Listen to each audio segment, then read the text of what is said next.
Hi guys, we're back for another update on the campaign that we're running and the use of the dungeon block system. So at the moment my party are in Cragmaw Castle. So this is the layout that I kind of settled on. So if people know how it looks, we have the entrance over here. So we have the entrance and there's all our party members just coming through. We have some goblins in the archer windows. Obviously I don't have enough goblins to scatter throughout the whole building itself, the whole castle itself. Then we have the corners, which we have goblins, hobgoblins up here. We have the supply room over here. We have the trapped area here, which is like the ceiling collapses on it, so that's what a trap is. We have some of these are actually, even though they're gates, I'm gonna run them as tarps or sheets that block the area. That's kind of like what it is in Cragmaw Castle. So we have a couple over here. I think these ones are actually gates, but I'm not entirely sure. We have the kitchen area, or the meeting hall area where everyone's having food. So we got a couple of gobbos in there. We have the dark, I'm not sure what this place is called. I think it's called like the dark passage or some shit. But this has the Grick in it. So we have the Grick model painted. Then we have the altar area where the goblins are like praying to their deity or whatever it is.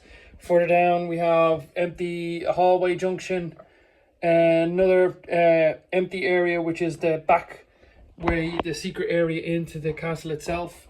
My team didn't discover it. They went in the front door, basically guns blazing. They didn't even come through the side entrance either. They didn't find the side entrance. Also we have the Grail. The Grail that's haunting this side of this corner of the castle. It's supposed to be haunted by a Grail. We have more goblin sleeping quarters. Then we have the final boss, which is King Groll, the old bugbear. We have, this is a stand-in, but it is a doppelganger. We do actually have a dark elf, yeah, a drow, and we have also Snarl, which is King Groll's pet wolf, but they're obviously in the middle of a discussion. And we have him back. We have Gundren Rockseeker, who is unconscious in the corner of the room. I just put him in there for now. So I think it works really well for this particular map, the dungeon blocks itself. I have obviously the couple of trees and the grass and kind of like the mucky area around it. My team, well, my party just basically saw that the double doors were gone from the front entrance. I was like, fuck it, we're going to run in. The gobbos on either side were actually shooting arrows at them. They came in, the gobbos came out, and basically my team just butchered them. They're here. They haven't gone all the way through it. They just basically started. So they butchered the goblins here, butchered the goblins here, butchered the goblins here. The hobgoblins don't know game-wise, because they think that the goblins are always fighting, so there's no real thing to investigate. One of the guys triggered the ceiling collapse, so they're currently stationed in this area, huddled down for a moment, getting ready to, I believe, attack the meeting hall area, where there's like, I think there's like 6-7 goblins in here. I'm not sure. A couple of bosses too. So this is going to probably be the shortest video that I have made, because it's kind of just, if I was to talk, I'd be regurgitating the stuff. But so far so good. The dungeon block system is still holding strong. I'm obviously doing the main maps, not the side maps like the trails or Wyvern Thor, or I did an actual for Thunder Tree. If anyone saw the video last time, I didn't have the dragon tower in Thunder Tree. I kind of did a separate map for that, so drew that up on the fly.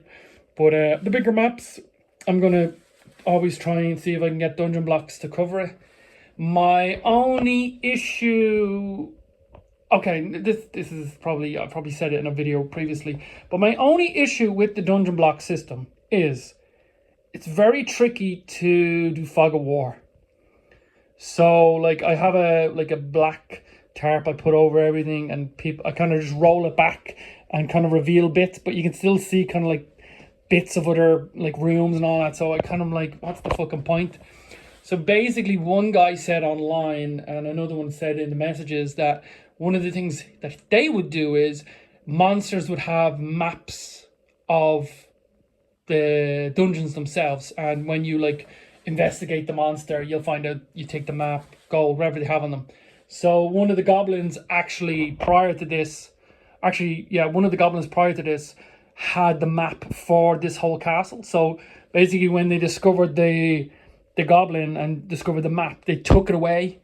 I took the whole fog of war away, so they kind of see the whole layout of the castle. Obviously, without the monsters, but the only thing I would hate is that everyone kind of knows that this is a bit of a kitchen area, big huge area, because obviously they see tables and chairs and stuff like that. They obviously know there's some type of like ritual going on here. I think they know the boss is kind of here because there's like a side room. They notice a side room, but we'll see what happens. But guys, yes, that is Cragmaw Castle's layout for dungeon blocks. Please let me know what you think about it in the comments. And as I said, if anyone has any ideas going forward for running the Lost Mines of Phandelver, the Shattered Obelisk, please let me know. My party are currently in Cragmaw Castle, so they're relatively in chapter 3 out of the, I think, 8 chapters. Yeah, I think it's 8 chapters.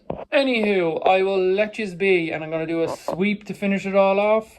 Boom, boom, boom, boom. I'm going to put my own music on it. Talk to you later.